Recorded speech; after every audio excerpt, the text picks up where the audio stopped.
болса жооп берейин. Рахмат, урматтуу коллегалар, четке кагуу жөнүндө болду. 5-чи микрофон процедурный. Бүтүн Кыргызстан Мадумаров. Азыркы маселеге каралып аткан маселеге түздөн-түз тиешеси жок, бирок бир тактоо иретинде. Ушул жылга белгилүү болгондой, баягы жер салыктарынан дыйкандар бошотулган. Бирок социалдык төлөм, социалдык фондко түшүүчү акча каражат, пенсиялык фондко, сөзсүз медициналык камсыздандыруу фондторуна кетүүчү акча дагы ошол жер салыгына байланган эле. Туурабы? Ал кандай болот? Алар бүгүнкү күндө да ошондой жер салыгынын өлчөмүндө төлөнүп келет, камсыздандыруу өлчөмдөрү. Бул деген жанакы биринчи камсыздандыруу бөлүгү жаран пенсияга чыккан учурда, эгерде тактоочу документтери жок болсо, ошолордун баягы тактоочу документтери жок эле, жашына каратып эле пенсияга чыгарып коюу деген сөз да. А сиз айтып аткан ал камсыздандыруу төлөмдөр ошол тарифтер менен эле төлөнө берет. Вот, ошону бир тактап түшүндүрмө иштерин жүргүзүлүшү керек. Экинчиден, пенсияга чыккандан кийин эгерде аксакал же байбиче каалаган болсо, же кызын же келинин ошол жерге каттатып койчу. Эмне үчүн? Пенсиялык стажы кете берсин деген максатта, туурабы? Иә. А эгерде жанагы сиз айтып аткан маселе каралса, ошол кызына, келинине же баласына каттатып койсо, ушул эрежелер ушул бойдон кала береби? Анын тиешеси жок бияка. Тиешеси жок. Жок, тиешеси жок. Макул. Рахмат. Сөз Бекеш.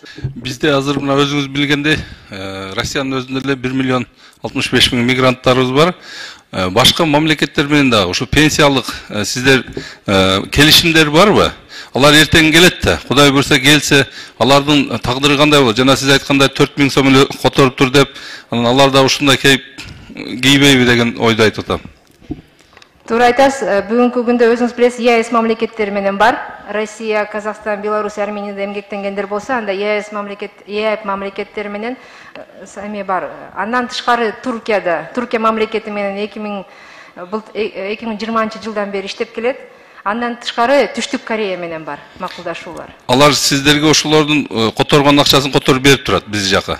Түштүк Корея баягы камсыздандыруу төгүмдөр менен алардыкы топтомо фонд деп коет, чыгып кеткенде эле ошону кошо беришет. Ал эми Туркия мамлекетинде алар биздин жаран пенсияга чыккан учурунда биз ошол Туркияга жиберебиз. Монда жараныбыз чыгып атат, Туркияда мынча стажы, мынча акчасы бар экен деп, анан алар жаранга ошол өзүнүн жактагы пенсиясын которуп беришет. Азыр мына өзүңүз билесиз, минималдык корзинка деп коет, же тамак аш. Ошол биздин акыркы минималдуу пенсия алып аткан пенсионерибиз 1 айлык тамак ашына жетеби? Жакшы суроо, ар кандай пенсиялар бар, пенсионердин жашоо минимуму. Эң аз алган.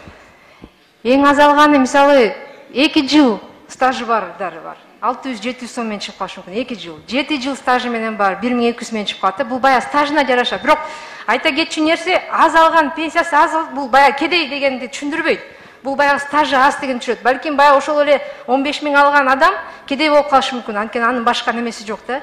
Ал эми 2700 сом алган адам балким баягы иштеген эмес, үйдө баягы көпчүлүк айымдар балдарын карап, жолдошунда баягы эме бакканда ошондой болушу мүмкүн да. Ошондуктан баягы именно пенсияга карата биз жана пенсионердин жашоо минимумунан өйдөрөөк кылабыз дегенге баягы иш алып барып атабыз, финанс министрлиги менен кошо. Кудай буйруса баягы результат жыйынтыгы чыгат. Рахмат, ошо жыйынтык чыкса болот эле. Анан экинчи маселе, пенсияны көтөрөт деген элдин арасында сөз бар да. Бул быйылкы жылда барбы, жокпу? Жыл сайын 1 октябрдан баштап көтөрүлөт пенсия. Рахмат.